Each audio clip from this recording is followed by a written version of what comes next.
Welcome to Vice and Easy, your podcast for all things Miami Vice, with your host, Marina.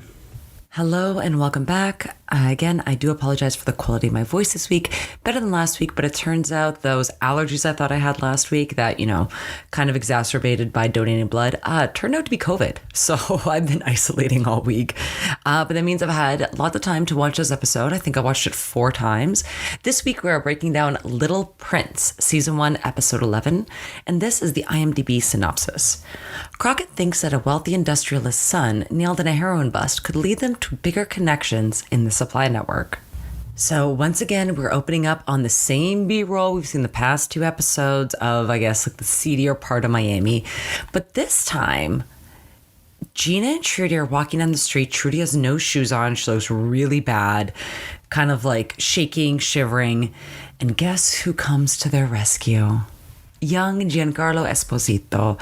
He looks so good in this episode. Obviously, they kind of drew on some face tattoos. He has a little, what seems to be like a shark tooth earring. Definitely go check out in the gallery. I want to say 3 or 4 pictures and put them on the gallery. So handsome. What? You think I'm just gonna walk this off? Easy, all right? Find somebody soon, all right? We're gonna score, right? Tell me we're gonna score. All right. Hey, my friends call me Santa Claus. Right? Like that voice, that delivery, very different, obviously, from Gus Fring's, but just that presence. You could see it even here 20 years before Breaking Bad was even in our radar. So what a star. It's always nice to see these famous guys on Miami Vice and kind of seeing how they've changed and how they've evolved and just, love it. So basically, Zito and Switek are doing surveillance on Gina and Trudy. Trudy's acting like she needs a fix of heroin. Luther, Santa Claus, is going to take them there. So Zito and Switek are going to follow suit. However, they end up losing the girls in the process because the van wouldn't start. They let Crockett and Tubbs know that they've lost the girls, Gina and Trudy. So Crockett and Tubbs go to one of Miami's most well-known junkies and try to rough them up for a little bit of information. They're finally able to get the location of, I don't know what to properly call it. It's a house where everybody does heroin. I remember it from Breaking Bad, speaking of Giancarlo Esposito. I just forget the actual term of it. It's really depressing and sad. It's not a place I'd ever want to go, but I don't want to say it's a smack house. I forget what it's called, but I will look this up. This will be one of my corrections for next week. And we can kind of tell from the energy that Gina and Trudy are a little bit nervous because they're going undercover, but they're getting a little too deep and a little bit too close to the fire in this next clip. I hope you're not gonna speedball. Had a problem with a damn guy last night. Blood all over the place. Hey, put this one on my tab. Hey, this pops on me. Hey, Luther might dance, and Luther might joke. Hey, but Luther's gonna get you well. The juxtaposition of Giancarlo Esposito as Luther, basically luring this girl in and basically indebting her to something that she has to pay off, which is never a good position to be in, with Relax by Frankie Goes to Hollywood in the background. Chef's kiss.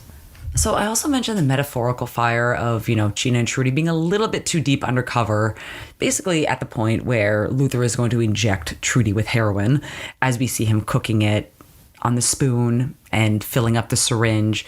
Just then, Gina and Trudy kind of make eyes, pull out their guns, pull out their badges, bust them.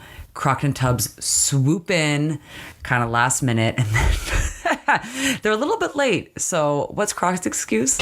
What took you so long? Stop for donuts. That's genius. Just how quick and fun, what a good stereotype to play into. That was genius.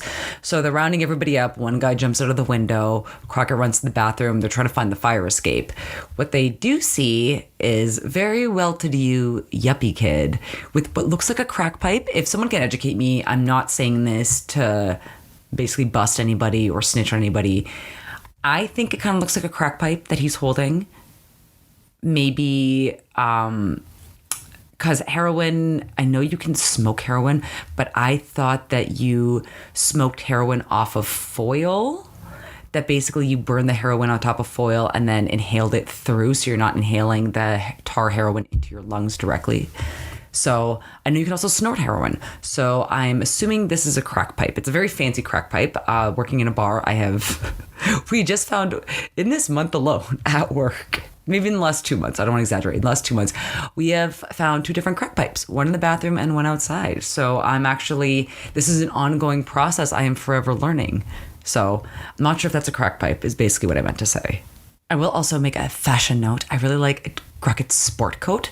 In the episode, we see it a couple times in this episode. It seems to always change color. I can't tell if it's like a seafoam green. I can't tell if it's a turquoise. I can't tell if it's a sky blue, but great cut. Looks great on Crockett. So the intro plays, we come back, we're back at the precinct. We're reading up a little bit on, who kind of they got in the bus last night. The name that catches everybody's eye is this young yuppie's father. And Crockett seems to know more than anybody else, surprisingly. Mr. Wall Street Raider himself, number 387 on Forbes 400. Since when do you read Forbes, Crockett? When I'm at the dentist. Okay, that's a little bit dry. Crockett's just not reading Cigarette and Gator Monthly. Like, Crockett can be a man of many interests, and reading Forbes, you do want to know what's going on in the world. I don't read Forbes, so... I am the last person to judge Crockett. And so speaking of this guy, they're going to try to bring his kid in. They think that by bringing this kid in, they can get some information that will lead them to more drug dealers, because with a client of his stature, more drug dealers are going to be inclined to want to be in his presence. It's not, I hate to say this, some junkie off the street. This is a very rich kid who can get them to fancy parties. Drug dealers love to make house calls. Why not make it to a mansion instead of, some trap house? So I get where they're going with this. Basically, they bring him in for questioning, kind of do good cop, bad cop.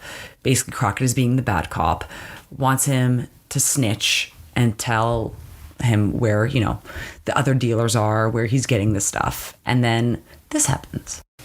We're gonna drop the charges. You got it in writing. I can't give up my friends. They're not your friends, Mark.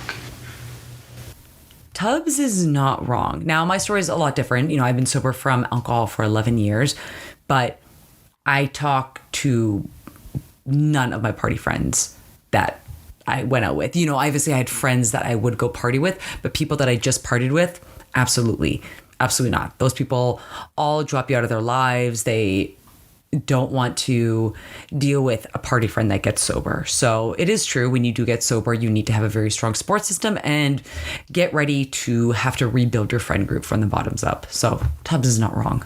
However, that plan was not to be, as a second after this kid is supposed to sign these papers, a lawyer barges into the room, springs him. Crockett, frustrated, asks why Tubbs is playing the good cop role. It was a nice touch playing the good cop routine. I wasn't playing. I've seen guys in the Bronx, Lower East Side, strung out, slammed down. They got 1,001 reasons to want to escape. 1,001 nights of learning the ropes. But the saddest thing is an uptown junkie. They're only into it because they hurt so much inside. I hear you. I got a feeling this kid can lead us to something. I think that's a very interesting point, and this episode could have been a lot deeper, and I'm not trying to harp on what the parameters were on network television in the 80s, but this Euphoria-like episode would have been very different had Miami Vice been taking place today, is all I'll say, because it does touch on a lot of great themes, and I think it just needs to go a little bit deeper. So while they're talking to Castillo basically wants Crockett to rattle this kid's cage and wants to, basically make an appearance at where else but a polo match. That's pretty up there on wealthy white people sports. You have tennis, you have skiing, but I would like to say polo has to beat them all because, number one, you need to have the money to maintain a horse. They're not cheap, turns out. So it's just very much, obviously I never went to a polo match in my life. I have no idea of the rules. I know of water polo. we had a large Hungarian population in Toronto, so water polo was a popular thing, but I have no idea about actual polo, so I'm very ignorant. It looks beautiful though. I guess you just get to watch rich people ride around on horses. Michael Mann doesn't have the best history with horses, as we all know from his failed series Luck, that I think it was filmed at Santa Anita, which is also where multiple horses died in around 2019, 2020. So just a lot of bad vibes over there. Lots of great waspy outfits. Again, lots of pastels. Crockett is in not really beige. It's more like a yellowy beige. Trying to think of the proper color. I need to look at like a proper color wheel to get this color. It's very soft beige yellow striped blazer. It looks very handsome, very much playing the part, smoking a cigarette, watching the match. So as this wonder kid, as per my notes, so again, this is supposed to be a recreational drug user who is fit enough to play polo. I'm aware that you're not running on your legs, but it does take a lot of body strength to maintain your composition on a horse. And then you're also bending down and hitting the ball. So it's not the most strenuous. He's not running a marathon here, but it still takes a lot of cardiovascular fortitude and stamina to play this game. So basically, this other guy kind of knocks him off his horse as the wonder kid is reaching down to get the ball. And he has some sage advice. Training for life's hard falls. Watch your blind side the next time, kiddo. And so, as we end the match, Wonder Kid comes walking through with his horse. I also made a gif of this because the horse kind of butts him from the back and kind of pushes him a little bit more into the scene than I think he's supposed to. Horse gave 0 Fs that day. So he's talking to a woman on the sidelines about his fall. She reaches out and touches his abdomen. And then it turns out that she is the girlfriend of his father. That is not how I would interact with my boyfriend's adult son, putting it that way. You will see what I mean more on this episode. But then, of course, Crockett decides to come rattle his cage a little bit and introduces himself to the Wonder Kid and also to Mary Mac, as she is affectionately called, and his father. Their backstory, the Crockett says, they've met sailing, of course. This is also a funny note that I made. A quote, "The guy who lectured him was his dad. Damn, cold." So obviously this kid has had a rough go of it the past couple days. He's been busted for doing heroin. Now he's actually doing heroin in his bathroom. You can see the tie. He's passed out on the floor. Mary Mac comes in to check on him, goes to his bedroom, goes to his bathroom where we see white shoes kicked off at the entranceway, which I thought was a very waspy, touching detail they added in there. Look good white, Mary. I notice how white this whole house is. Mark, I thought you were over this. That phrase. If you were the black sheep or are the black sheep in your family, you've probably heard that phrase, "I thought you were over it." Or, "I thought that phase was done. I thought you're not like that anymore." You probably heard that a million times growing up. So I'm just like rolling my O's over here. So basically, as he's lamenting how white the house is, he's saying that he needs color. Hence why he's doing drugs. And his father comes home. Mary Mac goes down to see him. She's saying that he's just sleeping it off, which he is. And his father correctly guesses that he's stoned, but also stoned is a different way to put it. I would say high when you're doing heroin. I don't think you're stoned. Again, kind of like brushing off this kid and his problems. So if this dad wasn't enough of a stereotypical bad 80s rich dad, he is also a boss businessman, as you will see by this next scene. Please go to the gallery at viceandeasypodcast.com because you have to see this. He is doing business outside with sunglasses, a blue sweater, a rotary phone. Again, this was a landline phone. This was before you could take those little headsets outside and have a conversation. This is a wired phone that's outside. Behind him, we have what appears to be a large body of water. I'm not sure if that's the ocean or the bay. Not sure where in Miami is. I'm going to assume it's the ocean. And a sailboat behind him, and then this opulent white house to the other side. Like it is a look. Luwk. And so while the father is lamenting all of his dumb, quote unquote, business partners and their shenanigans, he talks with his son and basically lets him know what the son's options are. I wanted you to know that Alan seems to think he can plead no contest and get you a suspended sentence. That sounds fine. With the proviso that you spend 6 months away at a drug rehabilitation center. That's like sending me to jail. No. Okay, also please go to the gallery because the son is wearing a button-down shirt that's opened with boxers and just kind of like staring back at his father. So you just see his side, super muscular side profile, talking back to his dad. And yes, he does not want to go to rehab. The father basically says it'll be 6 months that he can still do polo in school. So I'm assuming he would be university age. I don't think they're going to try to flex that he's high school. Otherwise he would be in juvenile court. He wouldn't be dealing with vice.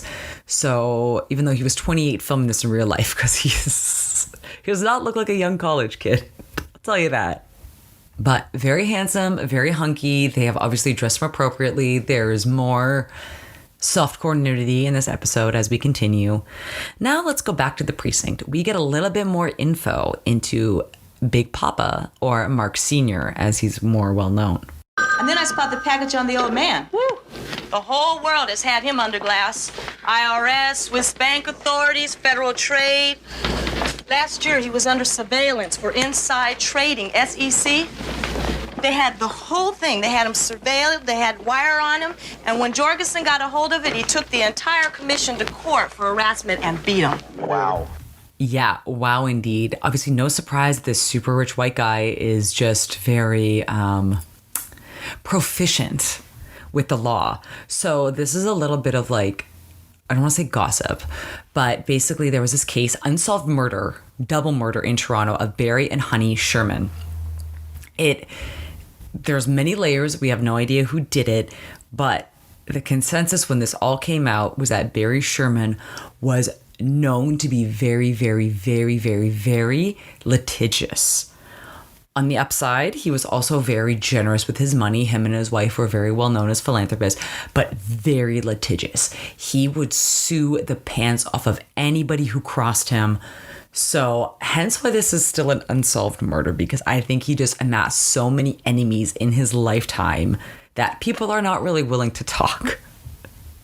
And the way the bodies were found of him and his wife, it was kind of staged to look like a murder-suicide, but there was like, it's a very interesting case. I definitely go look it up, but you can tell that this guy made many enemies and spent a lot of time and a lot of money in court. So kind of reminded me of this guy where he was able to sue while being under surveillance for insider trading and win. Like, no wonder this guy thinks he's untouchable, because he is. Oh, Tubbs also makes a reference, I made a note of this, to Robert Fesco. I don't know who that is. I tried Googling it. Apparently it's a guy who did launder a lot of money and was basically fled the US and was living part-time in Costa Rica and part-time in Cuba. Sorry, just hit my microphone. Because they did not have extradition treaties with the United States. And then he ended up being imprisoned in Cuba and then died. I think he was in prison for 7 years, again, for fraud or money laundering or what have you, and then died. So don't really know his backstory. And then Tubbs ends this scene by saying, quote, "Just because he's money doesn't mean he's not dirty." Next scene, Tubbs is listening to a recording on this big, please go find it. It's like one of those big projector with the two reels. I can't even describe it. If you were born after 2005, you have to see this. So please go to viceandeasypodcast.com. Check out the gallery. He's listening with a woman I've never heard before. I'm not sure where they were able to find this tap or this surveillance, because it looks to be like it's in real time. It doesn't look to be like it was taped a month ago. It seems to be recent. So basically they're listening to the tape and they're trying to figure out where this quote unquote mysterious warehouse they're talking about is. Tubbs, quite a problem solver. I think I found a warehouse for the inventory. The van is delivering here now. What? I know that sound. I said I just wanted to know It's a if you train. want to see it. Commuter train. Good work, Holmes. You narrowed things down a 60-mile stretch. Sounds like a church clock. Way in the background. That could be St. Charles. We never get her name, but she was also very smart to chime in with that. So able to more exactly pinpoint the possible location, or at least the general vicinity where this warehouse is. Tubbs goes, asks a guy wandering around there if he's seen a warehouse nearby, then goes to have a conversation with the hot dog vendor with a very cute dog. I took a photo. It's obviously one of my fave 5. And he's asking around, basically, have you seen anyone make these deliveries, blah, blah, blah, blah, getting a little bit more information. And at the same time, he's trying to get information on the ground. Zito and Switek and Gina and Trudy are switching off, doing surveillance. I took a lot of pictures because the room, obviously, when the boys are watching, is full of old pizza boxes with this bikini-laden girl on the wall. And then when Gina and Trudy come, Gina folds up the poster very neatly. They're both dressed very pretty. Trudy has these very cute, what looks to be glass pink earrings. And so they call it in. They finally see something. Zito and Switek go down on the ground and they act like they're getting out of the gym, even though Zito is smoking a cigar. They ambush the guards, and basically, as the deal is going on inside, the Vice Squad is building up their presence outside. So as soon as the guy, not sure who he is, I thought it was Castillo at first because a very similar look, like dark mustache. He's a little bit older and a little bit taller than Castillo. He opens the door, finds Tubbs and about 4 different Vice Squad cars outside waiting for them. And guess who we recognize? Mary Mack, as in Mark Sr.'s girlfriend.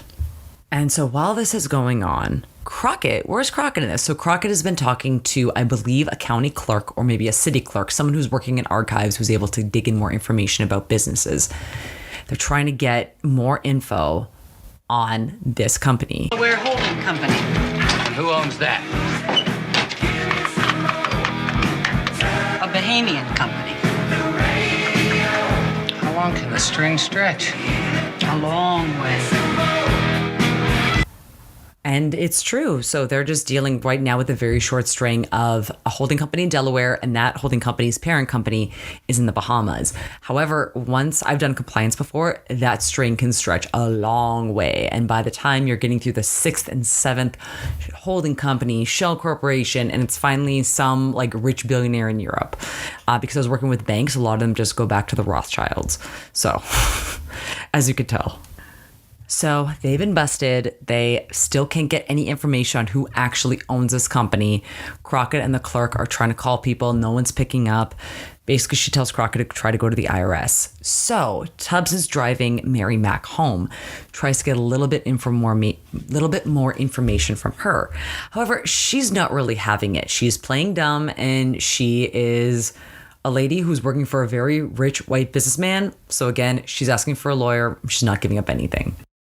Lady, this is not a traffic ticket. What we're talking about is 150 kilos. That's some serious time. You better do yourself some good while you can. I don't know what you're talking about. Kilos? Packages? See, like I told you, she's trying to play very dumb, and she doesn't want to say anything more until she gets a lawyer. Now, sorry, quick note. I just skipped ahead a little bit. So Tubbs had already kind of surveilled this warehouse, found a ton of keys. I want to give you a figure. They're saying that they found $5 million worth of cocaine wholesale, which means the street value back then would have been around $75 million in 1984. In 2022, that much cocaine would be worth $207 million on the street. Mind-blowing. Mind-blowing. So while Mary Mack is not saying one more word about her man, we cut to Mark Sr. at home in his office talking to one of his goons, and one of his goons basically acting, asking, what's up? Mark Sr. gives this iconic answer in response.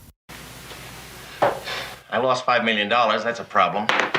And so Mark Jr. comes home, sees his father. His father kind of lets him know what's going on and basically says that he doesn't want to help her and that no one would be on his side. And then, quote, banks are headed up by a bunch of old women. I will tell you very much, that is not the case. Especially now in 2022, that is still not the case. Historically, banks have been predominantly run by white men. Their boards have been run by white men. There's not really an industry dominated by quote unquote old women. So I thought that was an interesting quote. Crockett, Tubbs, and Castillo are talking somewhere. They're not in the precinct. They're outside. It looks to be another warehouse. Basically saying that she's not talking. She's not going to give him up. But that he's definitely not going to be visiting her for conjugal visits. And that basically he's just using her as a scapegoat. Then they get a call from Mark Jr. and head on down to the precinct, where Mark Jr. is not really open to hearing the truth about his father. She's his middleman. That is not who she is. My father doesn't need to sell drugs. Why isn't he here to help Mary? Time to grow up, Mark. Open your eyes. I really wanted Tubbs to be the one to deliver it like this. For God's sake, why don't you open up your mind and your eyes? I want to use that clip as much as possible in every single episode that I can. So on the way home from the police station, because Mark has come there to collect Mary because his dad is not doing anything about that, they're being driven home in a limousine by the goon that Mark Sr. was lamenting the fact that he lost $5 million to. So this guy is familiar. And so in the limo ride, she's basically confirming that his dad is making the right choice. She's not going to be staying at the house. She's going to be staying at her apartment, to not make any contact with her unless absolutely needed, to basically keep their distance. He knows what he's doing. It's all for the best, really. May I drop you off first, Mr. Jorgensen? It's on the way. No. Yes, please do.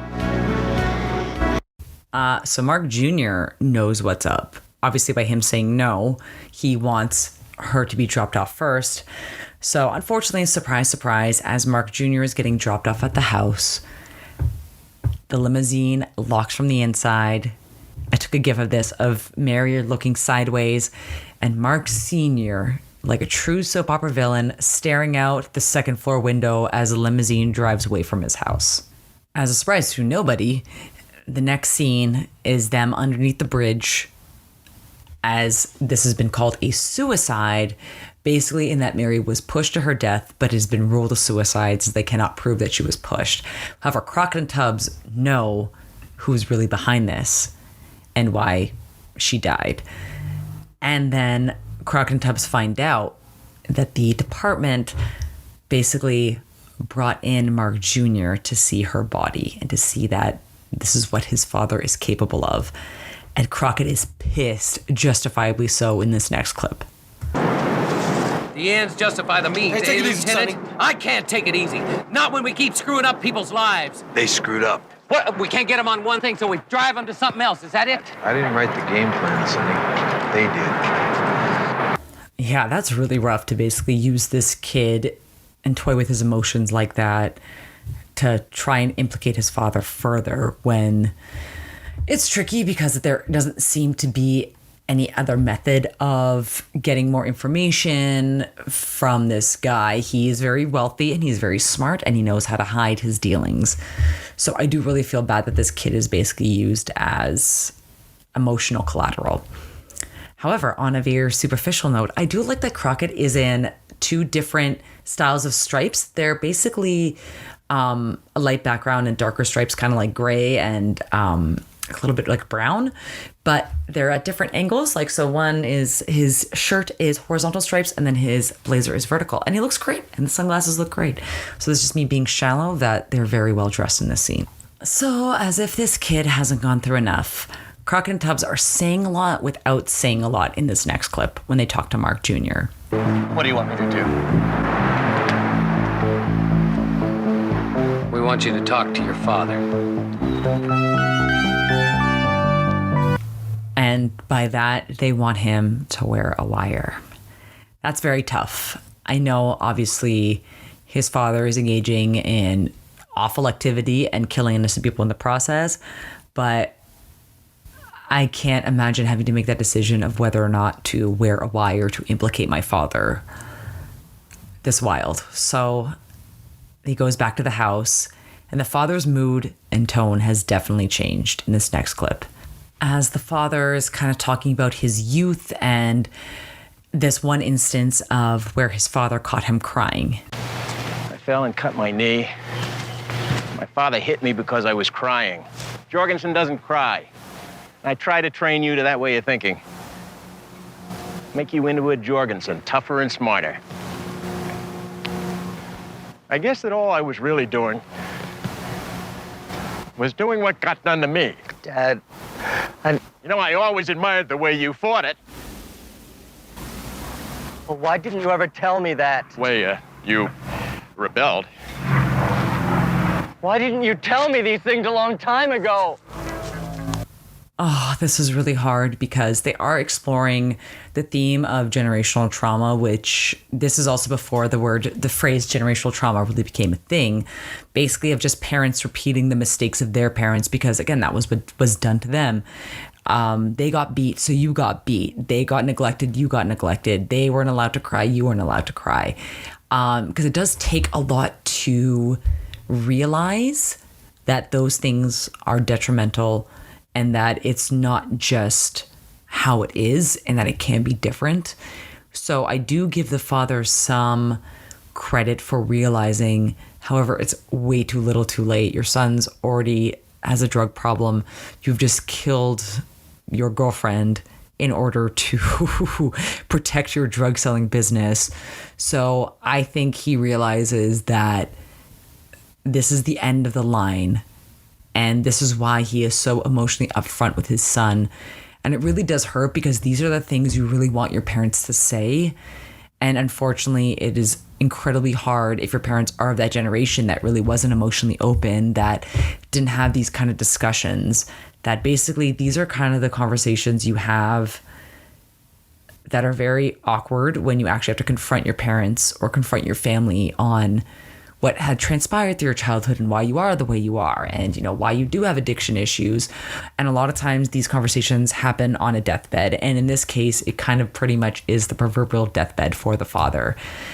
And the father knows it. And finally, the father comes clean to the son. I killed her, Mark. I killed Mary.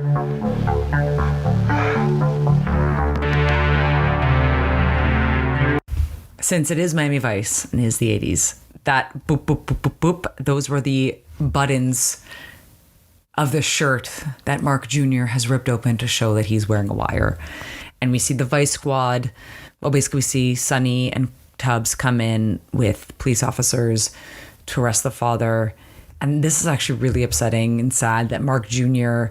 is trying to stop them. He realizes that he doesn't want his father to go away. This is the only family he has. His mother's passed away.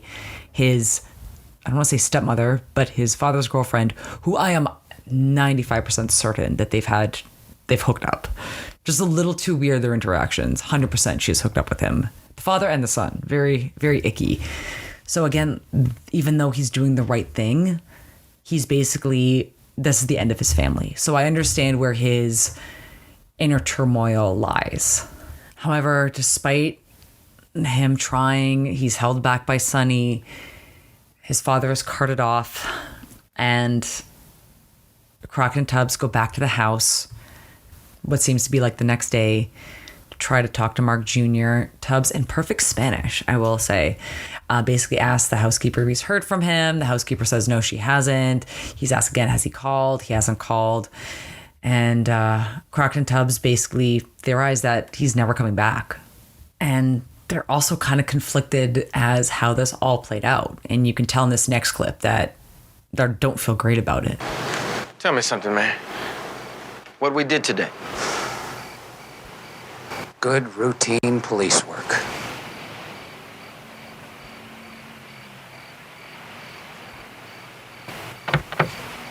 I'm afraid the kid's gonna end up OD'd somewhere. Maybe not. Maybe now he has a chance. And as they say this, the camera pans to Mark Jr. trying to hitch a ride on the side of the highway. Car pulls over, picks him up.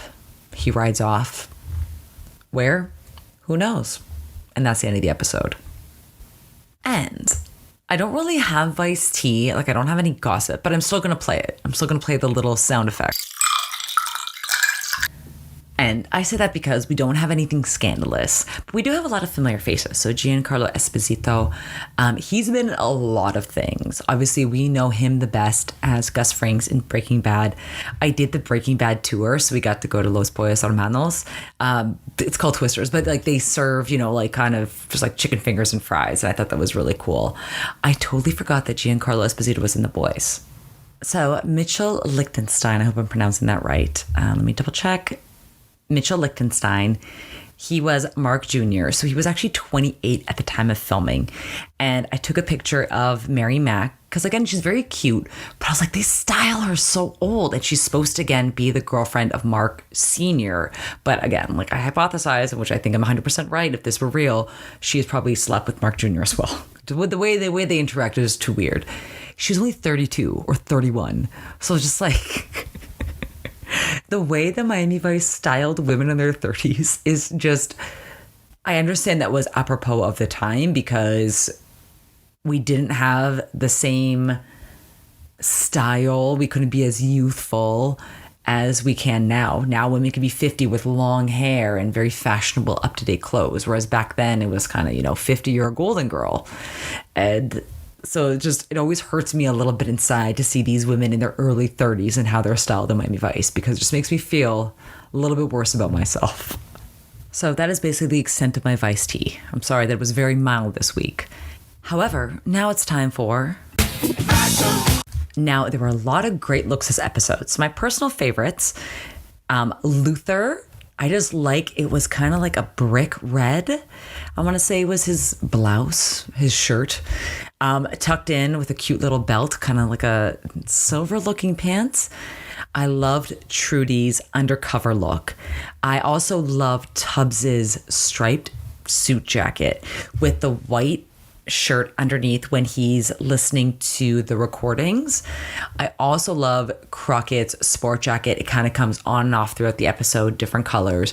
A lot of great fashion this episode. Trudy's skirt, I took a picture of it. Trudy, when she's giving all the information about Mark Sr. in the precinct, she's wearing this like beautiful watercolor-esque skirt, and it looks to be kind of like fish and other sea mammals on it. Really cool.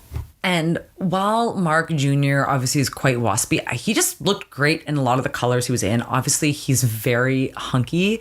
So this is also why he's very minimally dressed when he's talking to his father about rehab, and the slow unpopping the buttons of his shirt, revealing the wire. All great fashion moments. However, I don't always want to pick Crockett, but sometimes he just... So I'm going to make it equal this week. I think my best dressed, Crockett's possibly baby blue, possibly seafoam green, possibly sky blue sport jacket, tied with Trudy's watercolor skirt. And we had 3 songs this week. Only 3, but 2 of them legit bangers. So obviously we open up this episode with a remix of Relax by Frankie Goes to Hollywood, which is always a great song, flawlessly used in the movie Zoolander. Always a banger when it comes on. Always love to hear it. I still think of The Wedding Singer, where the guy's wearing Frankie Says Relax, like the shirts. Like, it was a very culturally significant song. But my number one song this episode, there's only 3, so it's not as if I'm like conflicted here, is going to be Turn Up the Radio by Autograph, because Turn Up the Radio by Autograph was on the Vice City V-Rock station. And that opening song for Hot Tub Time Machine, and now on Miami Vice. So basically the trifecta of 80s things that I absolutely love and can quote and can give you all the fun facts about, which is Vice City, Miami Vice, and Hot Tub Time Machine. And this song is in all 3. Love it. Have to go with that. It's always a great song, always puts me in a good mood. And Hot Tub Time Machine, I think it has aged well. I will still watch it. It's still one of my favorite movies. I broke up with a boyfriend because of that movie, and I regret nothing. That movie is exactly what I needed in 2010 as I was transitioning kind of in college. So I was in university. I'd failed a lot. I was kind of got sober halfway through college. So obviously my first couple of years, complete write-offs, like my first year of college, I got 0 credits. 0, which actually saved me from being on academic probation, because academic probation, you need to have, I think, 2 or 3 credits where you're failing to be put on academic probation. But because I got 0 credits at all, I was spared that. So it actually kind of saved me. So it was kind of at that time where I was becoming an alumni of my sorority, so I wasn't no longer going to be an active member. Just like a lot of lifestyle changes at that time. I was, a little bit older. A lot of my friends had obviously graduated at that time when I was still in college, and I was taking all these classes and just like super burnt out. I was always doing 6 classes a semester. I was able to basically, I think if my math is correct, I got 15 credits, and you need 20 to graduate at University of Toronto. I got 15 credits in less than 2 years. Yeah. Summer school, full credits. Like I was burnt out. So that movie kind of changed my life and changed my attitude, a lot of things. And 2010 was a very